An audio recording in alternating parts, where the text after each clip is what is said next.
thangnai bisikthamo moi ketal hapang khamani yagulo Mantri Sabha Mungsa salaijangmani rong nukjakliya tei SCrogni bagai hamkrai ni samungo ketal mantri ni barja yafarjangmani bo nukjakliya aborongno kebengai nanglaimungo ongkhorei tisai phonoka tini sangrong salo agulini press club koktuma thumnai rongni kuthumung khlai MLA Asish Das hakotor yongma manmani yagulo SCrogni rong srungjangnai tei kwkruk tei chamung nungmung no khoboi juda juda samungni phanrokno samungo phanangjakliya hini sakha thangnai bisikthamo moi सबका साथ सबका विकास खलाइजांगनाय हनि सामानि आसामबो खलाइजांगलिया MLA नि बारजाओ याप्रि सामानि चलो पाल्टे हाकेनो सलाइजाखा तामनि हिनमाले थांनाय बिसि नै रमै बदलनि पान्दाओ रिंजांमा रंबन क्रिखा तै थांनाय बिसा रमै मन्त्रि अक्रा बबाय मुंसा क्रंमुंग नारागलिया हनि साखा हापां एबा मन्त्रि अक्रानि फाइसिं koksilchakha तिसै फुनुका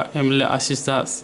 नमस्कार ত্রিপুরার সাংবাদিক ভাইদের মাধ্যমে রাজ্যবাসীর সবাইকে আমার ব্যক্তিগত তরফ থেকে আপনাদের সকলকে গুরুজনদের প্রণাম জানিয়ে আমি আমার সাংবাদিক সম্মেলনের বিষয়বস্তু উত্থাপন করার চেষ্টা করছি। মূলত বেশ কিছুদিন ধরে একটা বিষয় আমাকে খুব ব্যথিত করছে এবং আমি ভাবুক হয়ে গিয়েছি এবং সেই জায়গা থেকে শেষ পর্যন্ত সরে ওঠাটা আমার পক্ষে কঠিন বিষয় হয়ে দাঁড়িয়েছে। বিষয়টা হলো আমাদের ভারতবর্ষ স্বাধীন হয়েছে 1947 সালে 15ই আগস্ট। ভারতবর্ষের সংবিধান প্রণয়ন হয়েছে 1950 সালে 26শে জানুয়ারি। আমরা এবার 72তম প্রজাতন্ত্র দিবস আমরা পালন করেছি। এই জায়গায় দাঁড়িয়ে সংবিধানে আমাদের প্রত্যেকটা মানুষের রাজ্যবাসী সহ গোটা ভারতবর্ষ প্রত্যেকটা মানুষের অধিকার সম্পর্কে স্বীকৃত অধিকার সম্পর্কে লিপিবদ্ধ করা হয়েছে। আমাদের নাগরিকদের অধিকার কি কি অধিকার? অন্ন, বস্ত্র, বাসস্থান, শিক্ষা, স্বাস্থ্য, পানীয় জল এখন সর্বোপরি ভোটাধিকার এর মধ্যে বর্ণিত আছে। এই পরিপ্রেক্ষিতে আপনারা বলুন, স্বাধীনতার সংবিধান রচনার 72 বছর পর এই ভারতবর্ষের মধ্যে সহ এই ত্রিপুরা রাজ্যে গণতান্ত্রিক পদ্ধতির মধ্য দিয়ে আমরা প্রত্যেক 5 বছর পর পর ভোট প্রদানের মধ্য দিয়ে আমরা সরকার প্রতিষ্ঠিত করি। আজকের দিনে দাঁড়িয়ে আপনাদের মাধ্যমে বলছি, রাজ্যবাসী আপনারা কি অধিকার ভোগ করছেন? অন্যের অধিকার আপনারা কি ভোগ করছেন? বস্ত্রের অধিকার কি আপনারা এখনো ভোগ করছেন? স্বাস্থ্যের অধিকার কি ভোগ করছেন? চিকিৎসার অধিকার কি এখনো ভোগ করছেন আপনারা? সর্বোপরি শিক্ষার অধিকার কি ভোগ করছেন? কোনো কিছু অধিকার আমরা এখন পর্যন্ত স্বীকৃত অধিকার আমরা এখন পর্যন্ত কেউ ভোগ করিনি, যার কারণে আমাদের আজকের দিনে এই অবস্থা। আমরা স্বাধীন হয়েও আজকে আমরা পরাধীন। বাক স্বাধীনতা আপনারা কি ভোগ করছেন সেই বাক স্বাধীনতা? হ্যাঁ, একটা অধিকার শুধু আমরা যে অধিকারের বলবৎ যে অধিকার প্রয়োগের কারণে আমরা সমস্ত অধিকারগুলো থেকে বঞ্চিত, সেটা কি? সেটা হচ্ছে ভোটাধিকার। একটা অধিকার শুধু আমরা প্রয়োগ করি, সেই অধিকারটা হলো ভোটাধিকার। সেই ভোটাধিকার প্রয়োগের মধ্য দিয়ে যেমন মোমবাতি যেমন নিজে প্রচলিত জলে তার পার্শ্ববর্তী এরিয়াকে আলোকিত করে এবং নিজে নিঃশেষিত হয়ে যায়, ঠিক তদ্রূপ আমরা আমাদের ভোটাধিকার প্রয়োগ করার মধ্য দিয়ে সরকার প্রতিষ্ঠিত করা করে আমরা মোমবাতির মতো নিঃশেষিত হয়ে যাই, আমরা অন্ধকারের তলায় তলিয়ে যাই। কোথায় অধিকার, কোথায় শিক্ষা বলুন আপনারা? সেই অধিকার আমাদের স্বীকৃতি অধিকার হাত পেতে নেওয়ার জন্য আমাদের নয়, যেহেতু কিন্তু দুর্ভাগ্যের বিষয় হলেও সত্য, আজকে আমাদের অবস্থা বলুন, শিক্ষার অধিকার কোথায়? সেই শিক্ষা কোথায়? শিক্ষা। এবং বিগত কিছুদিন আগে উপদেশ দেওয়া এবং পালন করা কঠিন ব্যাপার, সহজ নয়। বিগত কিছুদিন আগে আমাদের রাজ্যের জনপ্রিয় মুখ্যমন্ত্রী বলেছিলেন, প্রত্যেকটা মানুষের ঘরে যদি স্বামী বিবেকানন্দর ছবি রাখা হয় তাহলে ত্রিপুরা উন্নত হয়ে যাবে। স্বামী বিবেকানন্দর অনেকগুলো বাণী আছে, সেটা দেশ বিদেশে সেই বাণীগুলি অনেকেই পালন করছে। এর বাণীর মধ্যে একটা বাণী সবচেয়ে স্পষ্ট এবং পরিষ্কার, যেটা স্বামী বিবেকানন্দ বলেছিলেন, পৃথিবীর সমস্ত সমস্যার সমাধান কে দিতে পারে? টাকা পয়সা, ধন দৌলত দিতে পারবে না, কিচ্ছু দিতে পারবে না, একমাত্র দিতে পারে সুশিক্ষা। পৃথিবীর সমস্ত সমস্যার সমাধান দিতে পারে সুশিক্ষা। কোথায় আমাদের সুশিক্ষা? কোথায় আমাদের সুশিক্ষা? এই শিক্ষা সম্পর্কে যদি আমরা বলি, কিছুদিন আগে আমি আমার বিধান করেছিলাম, কোথায় স্বাধীনতার পর এই ত্রিপুরা রাজ্য এক ত্রিপুরা শ্রেষ্ঠ ত্রিপুরা হবেন, এই ত্রিপুরা রাজ্যের মানুষ আত্মনির্ভর হবেন। কি করে হবে? একটা সমাজকে, বৃহৎ একটা সমাজকে, সমাজের বিভিন্ন অংশের মানুষের অধিকার যেদিন প্রতিষ্ঠিত না হবে, একটা ত্রিপুরা রাজ্য না হবে স্বয়ংসম্পূর্ণ, না হবে আত্মনির্ভর।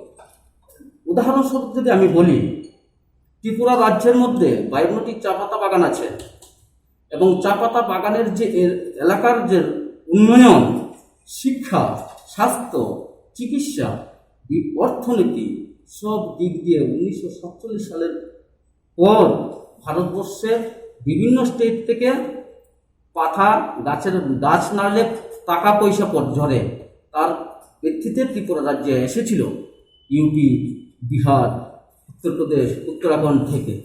আজকে তাদের অবস্থা দেখুন, 1947 সালের পর যে অবস্থা, আজকের দিনও তাদের কোনো অবস্থার পরিবর্তন হয়নি, বিশেষ কোনো পরিবর্তন হয়নি। তাই বলছি, আমাদের অধিকার সম্পর্কে আমাদেরকে জানতে হবে, আমাদেরকে জাগ্রত হতে হবে, এবং প্রত্যেকটা মানুষকে অধিকার সম্পর্কে সচেতন করাতে হবে, এবং অধিকার ভোগ করার অধিকার প্রতিষ্ঠা করতে হবে। আপনারা বলুন, সাংবাদিক বন্ধুগণ, আপনারা বলুন, আপনারা কি সাংবাদিকরা কি অধিকার ভোগ করছেন? কি অধিকার আপনাদের ছিল? লক্ষ্য করে দেখুন, আমরা ইতিহাস পড়েছি, ভারতবর্ষ যখন ব্রিটিশদের কাছে পরাধীন ছিল, তৎকালীন সময়ে সংবাদপত্র মানুষকে জাগ্রত করার জন্য গুরুত্বপূর্ণ ভূমিকা পালন করেছিলেন। ছাত্র যুব সমাজকে উদ্দীপিত করেছিল সংবাদপত্রের মাধ্যমে, এবং এই স্বাধীনতা সংগ্রাম থেকে শুরু করে আজকের দিন পর্যন্ত আপনারাও কি স্বাধীন? যদি আপনারা অধিকার ভোগ করতেন, তাহলে বলুন, আজকে 1 বছর যাবৎ ধরে আপনারা কিভাবে নিগৃহীত হচ্ছেন? প্রতিনিয়ত, প্রতিটা মুহূর্তে আপনারা নিগৃহীত হচ্ছেন, আপনাদেরকে রাস্তায় ধর্ণায় দিতে হচ্ছে। এই কোন সমাজ? পাশাপাশি এই ভোটাধিকার প্রয়োগের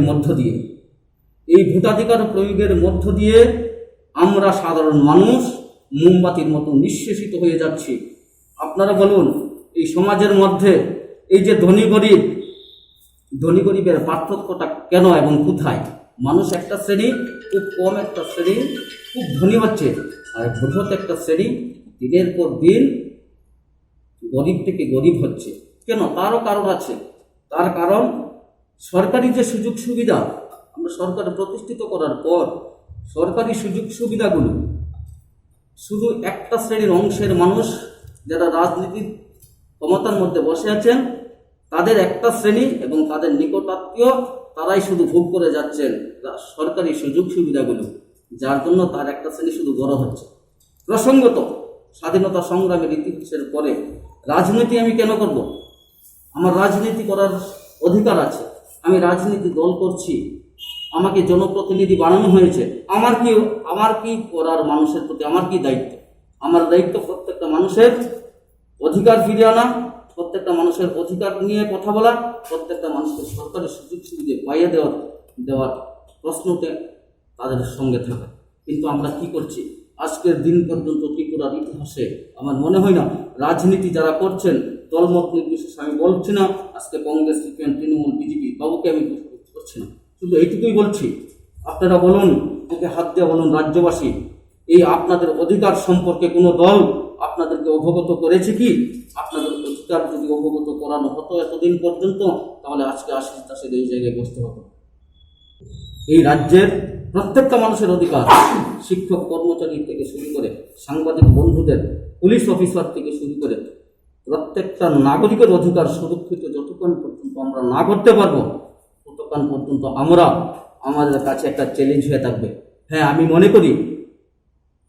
মনে করি আমাদের পিছনে যদি যাই অতল সমুদ্র তলিয়ে যাব, যদি সামনের দিকে যাই অতল সমুদ্র নিজে তলিয়ে যাব, এবং ভবিষ্যতেও অতল সমুদ্র তলের দিকে নিয়ে যাওয়ার জন্য প্রস্তুত করাবো। আর যদি সামনের দিকে এগিয়ে যাই, সমস্ত পথ পরিষ্কার করে, তাহলে নিজে বাঁচবো এবং অন্যকে আমরা বাঁচাতে পারবো, এবং এই রাজ্যটাকে আমরা প্রতিষ্ঠিত করতে পারবো, এবং এই রাজ্যটাকে ভারতবর্ষের কাছে আমরা চিহ্নিত করতে পারবো। পাশাপাশি এই অর্থে আমি আমার আজকের যে সাংবাদিক সম্মেলন, প্রত্যেকটা মানুষের অধিকার প্রতিষ্ঠা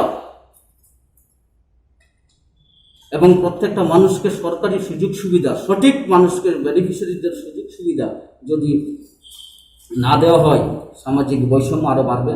তাই আমি রাজ্যের প্রত্যেকটা মানুষকে আমি বিনম্রভাবে আবেদন করব, সরকারি বেসরকারি ব্যক্তিগত প্রত্যেকটা মানুষকে কাছে বিনম্রতার সাথে আমি বড়দের প্রণাম জানিয়ে এবং প্রত্যেকটা মানুষকে আমি আপিল করব, আমাদের সেই অধিকারের লড়াইয়ে আপনারা সামিল হবেন। আমরা সামিল হয়ে আমাদের অধিকার আন্দোলনের মধ্য দিয়ে যেহেতু স্বাধীনতা হয়েছে, অধিকার যেহেতু 72 বছর পরে আমরা অধিকার পাইনি, আমরা আন্দোলনের মধ্য দিয়ে হলো আমরা আমাদের প্রত্যেকের অধিকার আমরা প্রতিষ্ঠিত করব। এই কথাটুকু বলছি। এই কথাটুকু বলে আমি রাজ্যের সমস্ত অংশের মানুষের কাছে আমার আপিল, আজকে কোনো দিন আজকে স্বাধীনতার পর আজ পর্যন্ত কোনো দল এই অধিকার প্রতিষ্ঠা করার ক্ষেত্রে কোনো দল এগিয়ে আসেননি। আগামী দিনও কোনো লাভ হবে না। কি লাভ হবে? আমরা গরিবরা শুধু ব্যবহৃত হচ্ছি। শুধু একটাই বিষয়, এই ভারতবর্ষের সংবিধান, আপনারা একেবারে প্রত্যেককেই বিবেকবান, একবার বিবেকেরকে প্রশ্ন করে দেখুন, কিসের জন্য? একমাত্র একটাই জায়গা, একটা অধিকার প্রয়োগ করে, শুধু ভোটাধিকার প্রয়োগ করে আমরা নিজের জীবনকে ধ্বংস করছি। আর কতদিন? আমরা দলমত নির্বিশেষে আমরা আমাদের অধিকার ফিরে পেতে চাই। পাশাপাশি যদি আমি বলি, আমি একজন এসসি রিজার্ভেশন সিট থেকে আমি প্রতিনিধি হয়ে এসেছি। এই জায়গায় যদি বলি আমরা এখনো ত্রিপুরা রাজ্যের ভারতবর্ষের স্বীকৃত অধিকার থেকে আমি বঞ্চিত, আমরা বঞ্চিত। কোথায়? ত্রিপুরা রাজ্যের ইতিহাসে তো হয়নি এমন। সংবিধান স্বীকৃত হওয়ার পর, রাজনীতি শুরু হওয়ার পর ত্রিপুরার ইতিহাসে হয়তো প্রথমবার হয়েছে আমরা এসসিরা, আমরা দলিতরা সবচেয়ে বেশি বঞ্চিত হচ্ছি। এখন পর্যন্ত মন্ত্রিসভা সম্প্রসারণ হয়নি এবং আমাদের এখন পর্যন্ত কোনো মন্ত্রিসভাতে প্রতিনিধি নেই। শুধু তাই নয়, রাজ্যের আমার দলিত ভাইদেরকে আমি উদ্দেশ্য করে বলছি, জাতপাত ধর্মবর্ণ নির্বিশেষে অধিকার প্রশ্ন, যেহেতু সংবিধান স্বীকৃত অধিকারের লড়াই এবং সংবিধানে স্বীকৃত আছে তফসিলি যা রিজার্ভেশন, দলিত শ্রেণীর মানুষের রিজার্ভেশন। আজকে বলুন আমাদের অধিকারকে খর্ব করে রাখা হচ্ছে যুগান্তর ধরে। আপনার সাংবাদিক বন্ধুদের কাছে মাধ্যমে আমি রাজ্যবাসীকে, আমার দলিত শ্রেণীর মানুষদেরকে আমি অবগত করাতে চাই। 7 বছর পরে একটা আলোচনা সভা হয়েছিল, আমাদের চেয়ারম্যান ছিলেন আমাদের মাননীয় মুখ্যমন্ত্রী বিপ্লব কুমার দেবজি। আমি সেদিনও প্রশ্ন করেছিলাম, সেখানে আপনারা ছিলেন না, যার দরুন রাজ্যের মধ্যে পৌঁছায়নি। আমি প্রশ্ন করতে চাই, আমার দলিত বন্ধুদের, দলিত ভাইদের, দলিত মায়েদের অধিকার আপনারা বলুন। আজকে একটা আমাদের দলিতদের জন্য অ্যাট্রোসিটি অ্যাক্ট নামে একটা অ্যাক্ট আছে। আমার দিল্লি কমিশনে আমি চিঠি লিখেছিলাম একবার, আমি সরাসরি গিয়েছিলাম একবার। অ্যাট্রোসিটি অ্যাক্ট একটা কমিশন, সেই কমিশনের আমাদের ত্রিপুরা রাজ্যের অফিস, ভাবলে অবাক হবেন আপনারাও, আমার রাজ্যের দলিতরা আজকে কোন জায়গাতে আছেন। সম্ভবত 4 তলাতে একটা অফিস, 2জন 4 ক্লাস কর্মচারী দিয়ে চলছে একটা কমিশন। এবং এই অ্যাট্রোসিটি অ্যাক্ট বলে আমরা আমাদের প্রত্যেকটা মানুষকে এসসির আমরা আমরা নিরাপত্তা বোধ করি এই আইনের বলবতের মধ্য দিয়ে। এই 3 বছরে এবং বিগত জানি না, এই 3 বছরে এই অ্যাট্রোসিটি অ্যাক্টে মাত্র 3খানা কেস হয়েছে, 2খানা কেসের রায় হয়েছে, 1খানার এখনো রায় হয়নি। আজ থেকে 6 মাস আগের রিপোর্ট আপনারা জেনে দেখবেন। আমার দলিত ভাইদের, শুধু তাই নয়, আমাদের এসটিদের, আমাদের এসটি ভাইদেরও অ্যাট্রোসিটি অ্যাক্ট ছিল ত্রিপুরা রাজ্যে। এই অ্যাট্রোসিটি অ্যাক্ট আজকে ত্রিপুরাতে নেই, দলিত এসটিদের জন্য সেই অ্যাট্রোসিটি অ্যাক্ট নিয়ে যাওয়া হয়েছে শিলংয়ে। সংখ্যায় তো তারা কম নয়। আজকে কেন আমাদের সাথে এই ধরনের প্রতারণা? তাই বলছি, জাতপাত ধর্ম বর্ণ নির্বিশেষে প্রত্যেকটা মানুষকে নিজের অধিকার সম্পর্কে জানতে হবে এবং প্রত্যেকটা মানুষকে জানাতে হবে। যেহেতু এতদিন কোনো সরকার করেননি, আমরা আমাদের প্রত্যেকের অধিকার সম্পর্কে তাদেরকে সচেতন করাতে হবে এবং প্রত্যেকের অধিকার আদায়ের যে লড়াই, অধিকার প্রতিষ্ঠার লড়াই আমাদের লড়তে হবে। আর না হলে ভারতবর্ষ ত্রিপুরা রাজ্য থেকে আমরা যারা আছি, সাধারণ মানুষ, শ্রমিক, গরিব, মেহনতি, দলিত, মাইনরিটি, ওবিসি, আমরা সমস্ত অংশের মানুষ আমরা নিঃশেষিত হয়ে যাব। তাই বন্ধুগণ, সাংবাদিক বন্ধুদের মাধ্যমে আমি এই রাজ্যের প্রত্যেকটা মানুষকে শুধু আমি আপিল করছি, আপনারা সাহায্য সহযোগিতা করবেন। আমরা অধিকার প্রতিষ্ঠার লড়াই আমরা করব। লড়াই প্রতিষ্ঠিত করার মধ্য দিয়ে প্রত্যেকটা মানুষকে আমরা অর্থনৈতিকভাবে শিক্ষা, স্বাস্থ্য, চিকিৎসা, পানীয় জল সব দিক দিয়ে যেন আমরা অধিকার প্রতিষ্ঠিত করতে পারি। এই অধিকারের লড়াইয়ে আপনারা সবাই সামিল হবেন, এই আশা এবং আকাঙ্ক্ষাটুকু রাজ্যের প্রত্যেকটা মানুষের কাছে কামনা করছি। এবং সর্বশেষ কামনা আমি আপনাদের সাংবাদিক বন্ধুদের করছি, আপনাদের মাধ্যমে এই সমাজের অপসংস্কৃতি, সমাজের অপসংস্কৃতি, সমাজকে সঠিক পথে নিয়ে যাওয়ার কাণ্ডারিকে সঠিক তথ্য উপস্থাপনার মধ্য দিয়ে এই সমাজ সংশোধিত হওয়ার সবচেয়ে বড় মাধ্যম এই সামাজিক মাধ্যমগুলো, ইলেকট্রনিক্স মিডিয়া বলুন আর প্রিন্ট মিডিয়াগুলো বলুন, প্রত্যেকটা সামাজিক যে নেই প্রতিষ্ঠা, সমাজের মধ্যে অস্থিরতা, বিশৃঙ্খলা, সমস্ত কিছু আঙ্গুল দিয়ে, অপরাধ প্রবণতার দিকে আঙ্গুল দিয়ে যে এই কাজটা অন্যায় এবং সে অন্যায় করেছে, আগামী দিন আপনাদের হাত ধরে আপনারা সবচেয়ে বেশি প্রতারিত হচ্ছেন আজকের দিনে, এবং আপনাদের হাত ধরে আমি চাই এই রাজ্যের প্রত্যেকটা মানুষের অধিকারের আপিল আপনাদের মাধ্যমে হবে এবং আপনারা সুরক্ষিত হবেন। আপনাদের অসংখ্য সাহায্য চেয়ে আমি আমার মূল বিষয়ের আলোচনা শেষ করছি। আপনাদের সকলকে নমস্কার এবং রাজ্যবাসীকে নমস্কার। তাদের বিকাশ তো হচ্ছে না, শিক্ষার বিকাশ হচ্ছে না, স্বাস্থ্যের বিকাশ হচ্ছে না, পানীয় জলের বিকাশ হচ্ছে না, বিশুদ্ধ পানীয় জলের বিকাশ হচ্ছে না। কোথায় বিকাশ হচ্ছে? তাদেরকে বাদ দিয়ে তো সবটা বিকাশ সম্ভব নয়। আর তাদের যদি বিকাশ হতো, আজকের দিনে অন্তত দাঁড়িয়ে প্রত্যন্ত গ্রাম এবং প্রত্যন্ত পাহাড়, জাতি জনজাতি অংশের মানুষ অনেকেই আছেন পাহাড়ে, গিয়ে দেখবেন আপনাদের মাধ্যমে তো সারা রাজ্যের মধ্যে প্রতিনিয়ত খবর প্রচারিত হচ্ছে। আর আমরা যেটা প্র্যাকটিক্যাল যদি করে, তাহলে এই কথাগুলি সম্পূর্ণ অধরা, তার বলার অপেক্ষা রাখে না।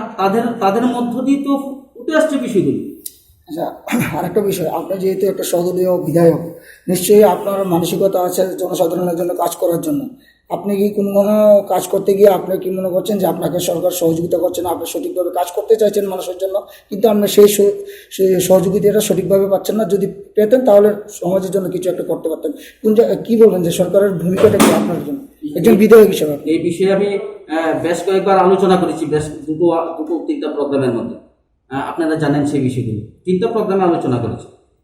এখানে আর নতুন করে বলার কিছু নেই। 3টা প্রোগ্রাম একদম পরিষ্কার সাফ কথার মতো আমি পরিষ্কার করে বলে উল্লেখ করার চেষ্টা করেছি। আমি এখন যেহেতু ওই না আগেটা- সেই বিষয়গুলো আর আমি আর চাইছি আমরা না। যেহেতু আমরা অনেকেই জানি না চাইছি না, না জানেন আপনারা জানেন, একদম তাহলে পরিষ্কার হয়ে আপনি গিয়েছে 2টা চ্যানেলের মধ্য দিয়ে যদি সহযোগিতা খোলাখুলি না বলেন যে আপনি একজন বিধায়ক হয়ে মানুষ আপনাকে জনপ্রতিনিধি বানিয়েছে, আপনি যেই বিধানসভাতে দাঁড়িয়েছেন সেই মানুষগুলি আপনার ওর কথাটাই আমি বলতেছি যে আপনি যে এলাকার বিধায়ক হিসেবে সরকারের যে প্রকল্পগুলি বাস্তবায়নের ক্ষেত্রে আপনি কত মানে কি প্রদান পাচ্ছেন, মানে সহযোগিতা পাচ্ছেন সরকারের। এই ক্ষেত্রে আমার বিধানসভার ক্ষেত্রে কাজ হচ্ছে না এমন কিছু বিষয় নয়, কাজ হচ্ছে। সহযোগিতা যেটুকু পাওয়ার কথা ছিল পাইনি। আর আপনারা জানেন, এই রাজ্যবাসীর শুধু আপনারা প্রত্যেকটা মানুষ জানেন, প্রত্যেকটা ছোট থেকে বড়, চলো পাল্টাই পরিবর্তনের যে স্লোগান, সেই স্লোগানের মতো আজকের দিনে ত্রিপুরা রাজ্যের প্রত্যেকটা মানুষ জানে চলো পাল্টের স্লোগানের মতো আমাদের অবস্থান সম্পর্কে। আপনারাও জানেন, প্রত্যেকটা মানুষ জানেন, আর বলার এখানে কোনো অপেক্ষা রাখে না। চলো পাল্টের স্লোগানের মতো প্রত্যেকটা মানুষ জানে আমাদের অবস্থান সম্পর্কে। এখন ত্রিপুরাবাসীর জন্য বিকল্প কি ব্যবস্থা আপনার নজরে কি মনে করেন? না, বিকল্প ব্যবস্থা নজরে বলতে আমাদের ত্রিপুরা রাজ্যের আপনাদের হাত ধরে আপনাদের সহ ত্রিপুরা রাজ্যের প্রত্যেকটা মানুষের যতটুকু পারা যায় তাদের অধিকার সম্পর্কে সচেতন করা, স্বীকৃত অধিকার, সরকারি সুযোগ সুবিধার যে বিষয়গুলো সেগুলো সম্পর্কে সচেতন করা এবং প্রকৃত অর্থে তাদেরকে সুযোগ সুবিধা পাইয়ে দেওয়ার ব্যবস্থা করা। তার মধ্য দিয়ে হবে কি, আজকের দিনে ত্রিপুরা রাজ্যে সহ যেটা রেশিও গরিব এবং ধনী, এই যে সুবিধাগুলো মূলত একটা অংশের মানুষ ব্যবহার সুযোগ পাচ্ছে, বাকিরা কিন্তু পাচ্ছেন না। যার জন্য কিন্তু আজকে সরকারি সুযোগ কঠিন বিষয়ে দাঁড়িয়েছে। সরকারি সুযোগ সুবিধা না পেলে একটা মানুষ কঠিন পরিস্থিতির মধ্যে আপ্রাণ চেষ্টা করলেও অনেকেই সফল হয় না। দ্বিতীয় নম্বর কথা হচ্ছে মন্ত্রিসভার সম্প্রসারণ কি চান আপনি? এখন যে অবস্থা চলছে মন্ত্রিসভার সম্প্রসারণ, রাজ্যের উন্নয়নের ক্ষেত্রে মন্ত্রিসভার সম্প্রসারণ হওয়া কি প্রয়োজন? আর আপনি আরেকটা সংযোজন যে আপনি বলছেন যে এসসি কমিউনিটির কেউ নেই একটা মন্ত্রিসভা, আপনি কি চাইছেন যে একটা তহসিলি অংশের একটা মন্ত্রিত্ব দরকার? আর তো বিশেষ আপনি যেটা গেছেন একই। আমার তো আজ পর্যন্ত তো কোনো বিষয়ে সিদ্ধান্ত আমাদের নেওয়া করছে না, এখন পর্যন্ত কোনো বিষয় ব্যস্ত আছে, একজন স্পিকার আছে। স্পিকার আর মন্ত্রী তো এক নয়। স্পিকার মন্ত্রী হলে সরাসরি মানুষের কাজ করতে পারবে, স্পিকার হলে একেবারে প্রিজার্ভ, সেই বিষয়ে আপনারা জানেন, একেবারে প্রিজার্ভ হয়ে থাকতে হয়। কারোর জন্য তেমন কোনো কিছু করার ক্ষমতা ওনার নেই। না, রাজ্যের মন্ত্রিসভা কি সঠিকভাবে কাজ করছে কি এই বিষয়টা? মন্ত্রিসভা রাজ্যের উন্নয়নের সাথে কতটুকু হচ্ছে এটা তো আর বলার, এই কথাগুলোর মধ্যে আপনারা বুঝতে পারছেন। আর যেটা বললেন মন্ত্রিসভার সম্প্রসারণ এবং এসসির প্রতিনিধি, মন্ত্রিসভার সম্প্রসারণ 3 বছর অতিক্রান্ত হয়ে গেল, করলেও ভালো, না করলেও ভালো। আমাদের যে অপিনিয়ন, আমাদের তো অপিনিয়ন কোনো সময় নেওয়া হচ্ছে না, আমাদের তো এই অপিনিয়ন যেহেতু নেওয়া হচ্ছে না, আমরা এই মন্ত্রিসভার বিষয়ে আর আমরা বিশেষ কিছু বলতে চাইছি না। 3 বছর হতে চলছে, এই যে পূর্ণাঙ্গ মন্ত্রিসভা আমার মনে হয় আর কবে হবে সন্দেহের অবকাশ আছে। আপনারা কি এখনো রাষ্ট্র হিসেবে সাংবাদিক আমার থেকে এই পৃথিবীর আলো আগে দেখেছেন, আমি প্রথমেই বারবারই বলার চেষ্টা করছি, আমরা কি অধিকার সম্পর্কে সচেতন এবং অধিকার ভোগ করছি কিনা? না, হ্যাঁ, শুরু করতেই আমি আছি যে আপনি বলেছেন আমরা অধিকার পাচ্ছি না, এখন অধিকারের জন্য আপনি কি কোনো আলাদা করে লড়াই করবেন? আমি আলাদা করে লড়াই করব গতিকেই আমি আজকে আপনাদেরকে দেখেছি।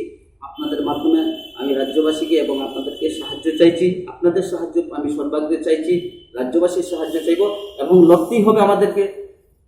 কবে থেকে লড়বেন, কিভাবে লড়বেন? এরকম কোনো আন্দোলনের জন্য ফিক্সড তারিখ না, কোনো তারিখ, কোনো ব্যানার, মানে আন্দোলন লাগে আলাদা কোনো ব্যানার, অধিকারের জন্য আলাদাভাবে আপনি ব্যানারটা হতে পারে যে কথা বললেন ব্যানার, হয়তো ব্যানার একটা হতে পারে, কারণ একটা ব্যানারের নিচে থেকে কোনো রাজনৈতিক ব্যানার হবে না। রাজনৈতিক ব্যানার ছাড়াই আপনি অধিকার লড়াই হচ্ছে কবে নাগাদ শুরু করবেন? আজকে থেকে কাজ শুরু করছি, আপনাদের হাত ধরে, আপনাদের মাধ্যমে প্রচার দিয়ে আজকে থেকে শুরু করলাম। হ্যাঁ, কখন, কবে, কিভাবে, কোন কাজ কোথায় করব আপনারা জানবেন। আপনাদের সহযোগিতা আমি বারবার কামনা করছি, আপনারা জানবেন। 2 নম্বর প্রশ্ন হচ্ছে, আপনি বলেছেন যে মুখ্যমন্ত্রী উপদেশ দিচ্ছে কিন্তু তিনি সঠিকভাবে তার উপদেশ পালন করছেন না। এই বিষয়ে আপনার বক্তব্য, মানে কোন উপদেশ দিচ্ছেন কি? মানে এখানে আপনি বারবার বলছেন অন্যের অধিকার কি আমরা ভোগ করছি, বস্ত্রের অধিকার, স্বাস্থ্যের অধিকার। তাহলে সরকার বলছে বারবার যে আমরা অধিকার প্রতিষ্ঠার জন্য মানুষের পাশে সবসময় মানে এটা করছি। বিশেষ করে আপনি আবার বলেছেন হ্যাঁ যে মুখ্যমন্ত্রী তার দেওয়া নির্দেশ পালন করছেন না সঠিকভাবে। এই বিষয়টা কিভাবে আপনি ব্যাখ্যা করবেন? আমি তো বলেছি এই বিষয়ে ব্যাখ্যা বলতে কি, তা শুধু মুখ্যমন্ত্রী নয়, মুখ্যমন্ত্রীর কথা যে এখন উনি বর্তমানে আছেন তার কথা উঠিয়েছি, এবং আমি কিন্তু পক্ষান্তরে আরেকটা কথা উঠিয়েছি যে আজকের দিন পর্যন্ত, এখন পর্যন্ত একটা সমাজ তো আর 2 বছর আর 3 বছরে পিছিয়ে গিয়েছে না।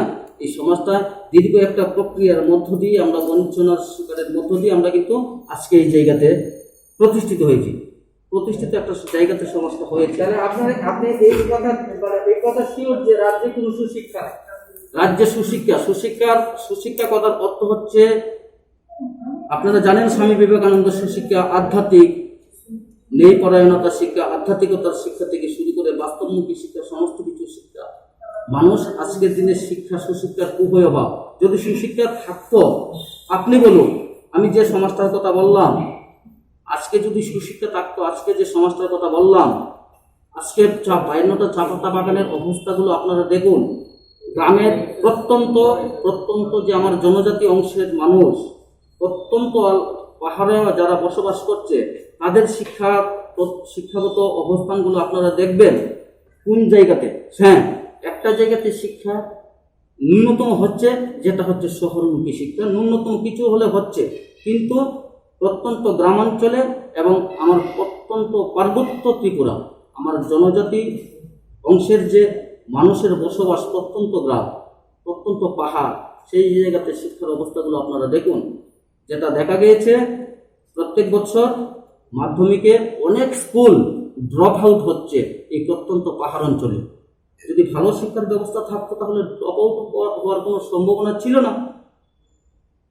এই জায়গায় দাঁড়িয়ে প্রথমে আমাদের প্রথম কথা হচ্ছে আমরা সমস্ত অধিকার থেকে বঞ্চিত, 1।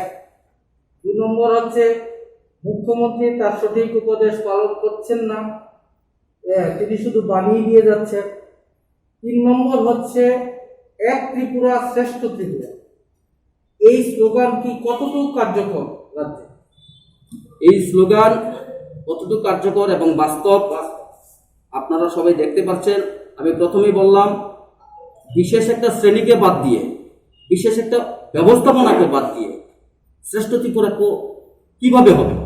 আজকে যেটা শিক্ষার কথা বললাম, আজকে প্রত্যেকটা প্রত্যন্ত পাহাড় অঞ্চলে এবং চা পাতা বাগানগুলোর যে অবস্থা, শিক্ষার দিক দিয়ে, স্বাস্থ্যর দিক দিয়ে, অর্থনীতির দিক দিয়ে তাদের যে অবস্থা, সেই অবস্থার এই 3 বছরে কোনো অবস্থার তেমন কোনো পরিবর্তন হয়নি। এত বড় সমাজকে বাদ দিয়ে শ্রেষ্ঠ ত্রিপুরা কী করে হবে? শ্রেষ্ঠ ত্রিপুরা হতে হলে প্রত্যেকটা মানুষকে ওই জায়গাতে পৌঁছাতে হবে, তাহলেই শ্রেষ্ঠ হবে। বৃহৎ একটা অংশের মানুষ, শুধু আমি আপনি নই, বৃহৎ সমাজের অংশ আজকে পিছিয়ে আছে বিভিন্ন দিক দিয়ে, শিক্ষা থেকে, স্বাস্থ্য থেকে, পানীয় জল থেকে, চিকিৎসা থেকে, সব দিক দিয়ে তারা পিছিয়ে আছে। আপনাদের পত্রিকার মাধ্যমে, নিউজের মাধ্যমে আমরা এই রাজ্যবাসী অবগত হচ্ছেন প্রতিনিয়ত যে তারা কি অবস্থায় জীবনযাপন করছে। তাদেরকে বাড়িতে কি করে সুস্থ গেল, একটা ফোনও আসলো না যে আশিসবাবু তোমাকে কাজ করতে হবে, আশিস আপনাকে কাজ করতে হবে। কারোর তরফ থেকে কোনো ফোন আসেনি। প্রাপ্ত না হলে এই অবস্থা কত কি? 2 নম্বর হচ্ছে কি, এই কিছুদিন আগে এক শিক্ষক বলেছে তৃণমূল যে বিশেষ করে পশ্চিমবঙ্গ নির্বাচনের পর, এবং সোমবার দিন কৈলাস শহরে এক তৃণমূল নেতা বলেছে যে কিছু সংখ্যক বিধায়ক এখানে যোগাযোগ করছে আগামী দিনে এখানে তৃণমূলের প্ল্যাটফর্ম তৈরি করার জন্য, বিশেষ করে রাজনৈতিক মানুষের রাজনীতি ত্রিপুরা রাজনীতির স্বার্থে নতুন করে সংগঠন বা তৃণমূলের উত্থান হতে পারে, বা আপনারা কি এরকম ভবিষ্যতে কিছু দেখছেন? না না না, প্রথমত আমি সেদিনও গেছিলাম, এই বিষয়ে আমার ব্যক্তিগতভাবে কোনো কিছু জানিও না। আমি এই বিষয়ে আমি অ্যাডভান্স আমি হইতেও চাই না, উত্তরও দিতে পারি না। আমি এই বিষয়ে ইন্টারেস্টই দিই না। আমি আগেই বলছি কি লাভ হইব। 25 বছর পরিবর্তন করলাম, 25 বছর পরিবর্তন করে প্রত্যাশা মানুষ বুঝতেছে। আমরা যেহেতু এমএলএর এখানে কি অবস্থাতে আছি, এটা ওপেন সিক্রেট এখন হয়ে গেছে। এই জায়গাতে আমাদের একটাই প্রশ্ন, প্রত্যেকটা মানুষের কাছে আপিল, প্রত্যেকটা মানুষের নাগরিকদের অধিকার, আপনাদের সহ সরকারি কর্মচারী থেকে শুরু করে এই ত্রিপুরা রাজ্যের প্রত্যেকটা মানুষের অধিকার সম্পর্কে সচেতন করা এবং সেই অধিকার বাস্তবে রূপদান করা, সরকারি সুযোগ সুবিধা সম্পর্কে সচেতন করা এবং সেই সরকারি সুযোগ সুবিধাগুলো গরিবংশের মানুষকে পাইয়ে দেওয়ার ব্যবস্থা করা, সকলের সাহায্য নিয়ে এই কাজটা আমাদের করতে হবে। প্রথম কাজ কি হবে, গরিব শুধু গরিবই থাকুন, রাজনীতি হ্যাঁ আমার তো অনেকেই কো ভাই তুমি যেভাবে কাজ করতেছো ও পোস্টেও কো তুমি তো টিকেটের লাগি কি সব লোক টিকেট লাগি রাজনীতি করতো, আমি তো টিকেটের রাজনীতি করি না। কে দিব কে না দিব, কিন্দল দিব কিতা করবো না করবো, এটা অনেক পরের ব্যাপার। আমি অক্ষণ যদি কিছু না করতাম পারি, আমি 5 বছরের পরে চিন্তা করে আমি কি করি, যেটা আমি কইতেছি কোনো সরকারের কোনো প্রতিনিধি যদি একজন যদি প্রতিবাদ করতো, একটা সূত্র শুরু করতো, আজকে হয়তো আমরাও প্রতিবাদী হইলাম। দেখছেন প্রতিবাদ হিসাবে সরতে বাধ্য হয়েছে। প্রতিবাদ এমন একটা বিষয়, সমাজকে জাগ্রত করা, সমাজের বিভিন্ন সুযোগ সুবিধা পাইয়ে দিতে সাহায্য করে সেই প্রতিবাদ। আচ্ছা, এই যে আপনি যে জন বিধায়ক, যে বিজেপি দলের বিধায়ক, বিজেপি দলের বিভিন্ন কর্মসূচি হয়, এই 3 বছরে কয়টা কর্মসূচিতে আপনি ডাক পেয়েছেন বা কী ধরনের সহযোগিতা পেয়েছেন? এখনো পর্যন্ত বিজেপি পার্টি বিষয়েও আপনাকে খুব কম দেখা যায়, কেন কম দেখা যায় বিষয়টা যদি কোনো? সেটা তো আপনাদেরকে বললামই, আমাদেরকে একটা এডিসি নির্বাচন গেল, একটা ফোন, একটা কাজ করার, যেমন লোকসভা নির্বাচন হয়েছে, কাজ করতাম দিনের রাত, রাত্র দিন গেছে, দিনের রাত যেহেতু খবর পাইবেন এবং ফুটেজ আছে। মনে হচ্ছে রাজ্যের সবচেয়ে বেশি প্রোগ্রাম লোকসভাতে আমি করছি, কারণ আমার বিধানসভাতে স্টুডেন্ট প্রচুর ছিল, কাজ করছে একদম ত্যাগ করে, সমস্ত কিছু ত্যাগ করেই কাজ করছে। রেজাল্ট ভালো হয়েছে, কাজ করার সুযোগ দিছে না, হয়েছেই না, কোনো প্রোগ্রামে রাখে না, কোনো একটা প্রোগ্রামে আজকে 1.5-2 বছর ধরে রাখে না লোকসভার পর থেকে। আমি যেটা কইছেন, স্বামী বিবেকানন্দ কইছেন যে যোগ্য জায়গাতে থাকতে যদি যোগ্য সম্মান না পাওয়া যায়, ওই জায়গাতে আগ বাড়াইয়া গিয়া যাওয়াটা উচিত না। এখন যদি আপনারা দল থেকে কোনো রকমের নোটিশ পাঠান যে আপনারা যেভাবে কথা বলছেন বা কিছু বলছেন বিজেপির সাথে, তাতে যদি আপনাদের কোনো অপসারণ বা কিছু, তাতে কি আপনার কোনো সেফ হতে না? আমি আজকের থেকে PB24 বুঝলাম, মিনারেন্দ্র বুঝলাম, এরপরেও আমার রাখছে না, দল রাখলে কেন দিতাম না? না, বিশেষ করে অপসারণের মানে যেভাবে মুখ খোলা হইতো দল বিরোধী না, এটা দল যদি কোনো কার্যকলাপ, এটা জানি না এটা দল বিরোধী হইতেছে কিনা। অধিকার লড়াই, অধিকারের কথা কইতে গিয়ে দল বিরোধী, আমার তো মনে হয় না এই কাজ করবো, কারণ এর আগে আমি 2বার কথা কইছি, এমন তো কোনো বিবৃতি হয়েছে না, সুযোগ হয়েছে না, প্রতিক্রিয়া হয়েছে না। এখন এই বিষয়ে আলোচনা করাটা ঠিক না। এটা যে দলের কাজ করতেছি, মানুষের দলের কাজ করা আর মানুষের কাজ করা এক কথা। জনগণের কাজ করার আপিল নিয়ে এখানে কথা কইতেছি, কাজ করুক, এতে মনে না দলীয়ভাবে কোনো, আমি এটা বিশ্বাস করছি, দলে থেকে না কাজ করতে হলে আমি বাইরে গিয়ে কাজ করতে পারবো, ঘর থেকে না কাজ করতেইব, আমার ঘর থেকেই, বাইরে গিয়ে কাজ করতে পারতাম না, কাজ আমি ঘর থেকে কি করছি। একটা বিষয়, এখনো পর্যন্ত মুখ্যমন্ত্রীর সঙ্গে আপনার কোনো ফোনে আলাপ না, না? লাস্ট কবে কথা হয়েছিল মুখ্যমন্ত্রীর সঙ্গে? 1 বছর। 1 বছর পরে কোনো মুখ্যমন্ত্রী থেকে কোনো ফোন এসছে বা আপনি ফোন করতে চেষ্টা করেছেন? না। কোনো বিষয়ে আলোচনা? না, কোনো বিষয়ে আলোচনা। আপনার বিধানসভার জন্য কোনো বিষয়ে কোনো আলোচনা হয়নি। মুখ্যমন্ত্রীর সঙ্গে আপনাদের এই কোপারেশনটা নাই কেন? নাই কেন? বাড়ির গার্জেন যদি ছেলেরে না জিজ্ঞেস করে, অ্যাডাল্ট ছেলে মেয়ে, উপযুক্ত ছেলে মেয়ের যদি বাবা গার্জেন যদি প্রয়োজন বোধ না করে, ছেলে মেয়েরা কি করতে পারবো? ছেলে আপনি একটা কথা বলেছেন যে অধিকারের বিষয় নিয়ে আন্দোলন বা মানুষের সেখানে প্রতিবাদ করলে কিছুটা সমাজের পরিবর্তন আসে। কিছুদিন আগে 10,323 আন্দোলন করতে গেছে গান্ধী মূর্তি নিচ্ছে, তার আগে আপনি করছেন, কিন্তু তারা যখন আন্দোলন করতে গেছে তখন আন্দোলনে বাধা দিচ্ছে। এই বিষয়ে আমি কিছু কইতাম না। এই বিষয়ে কেন না, এই বিষয়ে আমি এখন কইতাম না। আমরা জাস্ট আপনার সবাই লাগি, আপনারা আমি সবাই মিল লাগি, কারো তো অধিকার লক্ষ্য লাগে আন্দোলন করতে। প্রত্যেকের অধিকারের লড়াই আমরা একসঙ্গে লড়ুক, প্রত্যেকের সাহায্য চামুক, প্রত্যেকের। আমি বারবার বলতেছি আপনাদের সাহায্য লাগবো, আমার প্রত্যেকের সাহায্য লাগবে, কারণ এটা আমার একার লড়াই না, অধিকারের লড়াই একা লড়তে পারে না। আমি আপিল করতেছি, আপনাদের সবাই সাহায্য লাগবে। তাদের আন্দোলনটা কি যুক্তিযুক্ত না? তাদের আন্দোলন যুক্তিযুক্ত না, যদি যুক্তিযুক্ত না হইতো হাইকোর্ট রায় দিল না, আন্দোলন করতে পারো তোমরা। হাইকোর্টের স্বীকৃতি দিছে, এখানে আমি তো অযুক্তির মধ্যে আছে, আমিও তো বলতাম পারবো না, হাইকোর্টে রায় দিছে। যে একটা বিষয়ে একটু অন্য ব্যাপারে কথা বলি, যে পশ্চিমবঙ্গের নির্বাচনের পরে যে সন্ত্রাস হয়েছিল মনে হচ্ছে পশ্চিমবঙ্গে, সেই ব্যাপারে রাজ্যের মুখ্যমন্ত্রীর আহ্বানে সব মন্ত্রী বিধায়করা মোমবাতি জ্বালিয়ে তার প্রতিবাদ জানিয়েছে। আপনি একজন সদলীয় বিধায়ক হয়ে আপনি সেই প্রতিবাদে সামিল হননি কেন? কি যুক্তি রয়েছে সেখানে? না, গত পরশুদিন মুখ্যমন্ত্রী মহোদয় রাজ্যবাসীর উদ্দেশ্যে প্রতিবাদ হিসাবে পশ্চিমবঙ্গের প্রতিবাদ স্বরূপ মোমবাতি জ্বালানোর আপিল করছিলেন। ব্যানার নিয়ে রাজ্যের মধ্যে ছোট ছোট আকারে করোনার পরিস্থিতিতে মাথায় রেখে সবাই করছে। আমাদের ভারতীয় জনতা পার্টির প্রদেশ সভাপতি উনিও করোনার সামনে রেখে খুব কম সংখ্যক লোক নিয়ে উনিও প্রদর্শন করছে, মোমবাতি জ্বালাইছেন, প্ল্যাকার্ড লাগাইছেন। আমি করছি না কেন? এই জায়গাটা এমন একটা প্রশ্ন, এমনভাবে আপনারাও প্রশ্ন করেন না, উত্তর দিয়েও পারা যায় না। প্রসেনজিৎ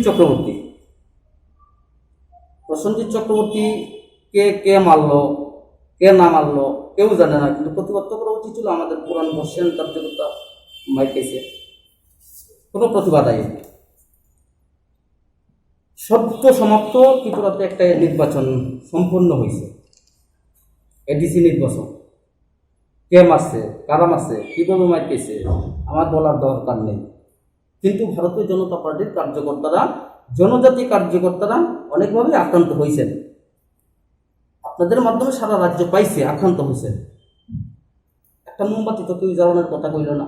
তাইলে কি আমার এই ত্রিপুরা রাজ্যের প্রত্যন্ত গ্রাম পাহাড়ের মানুষ যারা উপেক্ষিত, আমরা দলিত যারা আমরা উপেক্ষিত, আমাদেরকে তাহলে কি অপমান করা হইল না?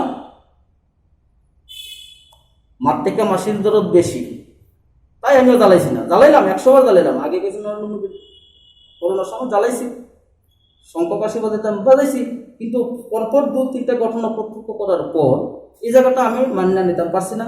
এবং আমার ত্রিপুরা রাজ্যের পুরাণ কার্যকর্তা, লাখো লাখো পুরাণ কার্যকর্তা, খ্রিস্টাব্দ থেকে শুরু করে অনেকেই অনেকভাবে ট্র্যাক হইতেছে, হুমকি হইতেছে, ধমকি হইতেছে, বিচার হইতেছে না, কোনোখানে বিচার নাই। তার লাগে তো কোনো মোমবাতি প্রসেনজিৎ চক্রবর্তী সহ আমার সদ্য সমাপ্ত নির্বাচন, এডিসি নির্বাচন, আমার পাহাড়ি ভাইরা, জনজাতি ভাইরা পার্টি করার অপরাধে আক্রান্ত করোনা কিছু না কিছু হয়েছে, কোনো প্রতিক্রিয়া নাই। একটা মোমবাতি কি জ্বলতে পারতো না? আজকে যেহেতু জ্বলতেছে, এখানে তো একটা মোমবাতি এগুলো জ্বলতে পারতো, আপিল করতে পারতো। আর দেখে আমার মনে হয়েছে যে আমাদেরকে উপেক্ষিত করা হইতেছে রাজ্য থেকে। রাজ্যের অধিকার ফিরিয়ে দিতে কোন জায়গাতে আপনার অসুবিধা হচ্ছে? সরকারের কীরকম সহযোগিতা পাচ্ছেন কি না পাচ্ছেন না? আমার কোনো অসুবিধা নাই, আপনারাই বলুন। আপনারা কি অধিকার ভোগ করছেন? রাজ্যবাসী প্রত্যেককে যদি প্রশ্ন করা হয় আপনারা কি অধিকার ভোগ করছেন? আমি কি প্রথম এমএলএ? এরা কি এমএলএ ছিল, কি সব দল ছিল, কি ছিল? ত্রুটিটা কোন জায়গায় এটা আমরা জানি। একটা জিনিস আমি বলছি, যেহেতু আপনারা প্রশ্ন করছেন, আমি কি প্রথম এমএলএ? আমার কেন আজকে এই জায়গাতে? কোনো না কোনো যুদ্ধ, কোনো না কোনো সংগ্রাম, কোনো না কোনো লড়াই শুরু তো একটা জায়গা থেকে হয়। আজ পর্যন্ত দাদা আপনিই বলুন, কেউ কি কোনো অধিকার ভোগ করছে প্রকৃতপক্ষে? আপনি কি করছেন? আপনি করছেন অধিকার? এর জন্য দায়ীটাকে আপনি কাকে দায়ী করছেন? এই যে অধিকার পাচ্ছেন, এই অধিকার আমি প্রথমেই বললাম, প্রদীপ মোমবাতি যেমন নিজের জ্বলে অন্যকে আলোকিত করে নিঃশেষিত হয়ে যায়, ঠিক তদ্রুপ শুধু একটাই অধিকার আমরা প্রয়োগ করছি, যে ভোটাধিকার। এই ভোটাধিকার প্রয়োগের মধ্য দিয়ে আজকে এই ভোটার সমাজ সমস্ত অধিকার থেকে বঞ্চিত হচ্ছে। প্রত্যেকটা রাজনৈতিক দলের এই লড়াই সেই লড়াই না রেখে প্রত্যেকটা মানুষের লড়াই, মানুষের অধিকার সম্পর্কে সচেতন করা এবং মানুষের অধিকার পাইয়ে দেওয়া প্রত্যেকটা রাজনৈতিক দলের কর্তব্য যদি হওয়া উচিত ছিল, হয়নি। যদি হতো আজকে আমাদের এই দিন দেখার প্রয়োজন ছিল না। পাশাপাশি আপনি বলুন, আমি বলুন আর আপনি বলুন, এই রাজ্যবাসী বলুন আর এই ভারতবাসী বলুন আর এই বিশ্ববাসী বলুন, আমরা যারা পিতা, আমরা যারা মাতা, আমাদের ভবিষ্যৎ কি? প্রত্যেকটা মানুষের একটাই ভবিষ্যৎ, সে দরিদ্র হোক আর ধনী হোক, সে অশিক্ষিত হোক আর উচ্চশিক্ষিত, প্রত্যেকটা মানুষের ভবিষ্যৎ একটাই, তার সন্তানরা যেন তার থেকে ভালো একটা অবস্থানে থাকে। নিজের ঘরাস না খেয়ে সন্তানকে খাইয়ে, নিজে না করে সন্তানকে পড়িয়ে, নিজে ভোগ না করে সন্তানের মানুষের জন্য নিজেকে নিঃশেষিত করছে। কিন্তু তিনি কি পারছে? না পারার কারণ একটাই, এই যে শিক্ষার অধিকার। কোথায় শিক্ষার অধিকার? সংবিধানে তো বর্ণিত ছিল আমাদের স্বাধীন সাম্যের অধিকার, শিক্ষার অধিকার। কেন হচ্ছে না? কারণ আপনারা বলুন, আমরা বলি আজকে রাজনীতি হওয়া উচিত ছিল। আজকে শিক্ষাটা যদি এমন একটা জায়গাতে পৌঁছতো যা শতকরা 100% শিক্ষিত, আমি যদি রাজনীতি করি, আমি যদি শিক্ষার উপর সবচেয়ে বেশি জোর দিয়ে গুরুত্ব আরোপ করি, প্রত্যেককে যদি আমি শিক্ষিত করি, তাহলে সমস্ত, যেটা স্বামী বিবেকানন্দ বলেছিলেন, পৃথিবীর সমস্ত সমস্যার সমাধান একমাত্র দিতে পারে সুশিক্ষা। সবচেয়ে প্রথম আঘাত করা হয়েছে আমাদের সেই শিক্ষাকে। বলুন আমাদের ত্রিপুরা রাজ্যের শিক্ষার ব্যবস্থা, বলুন কোন জায়গাতে এখন পর্যন্ত কোন জায়গাতে আছে? প্রথম প্রশ্ন, আপনি বলেছেন অধিকারের আন্দোলনে সামিল হবে। প্রতিবাদ করাটা মানে আমার রাজ্যের বাসীকে উপেক্ষিত করা। আমি এই জায়গায় তারা সহমত পোষণ করছি না, তাহলে আপিল করছেন। আমার ব্যক্তিগত সহমত পোষণ আমি করছি না, তার লাগে জ্বালাইছি না। এবং রাজ্যের প্রত্যেকটা পুরান কার্যকর্তা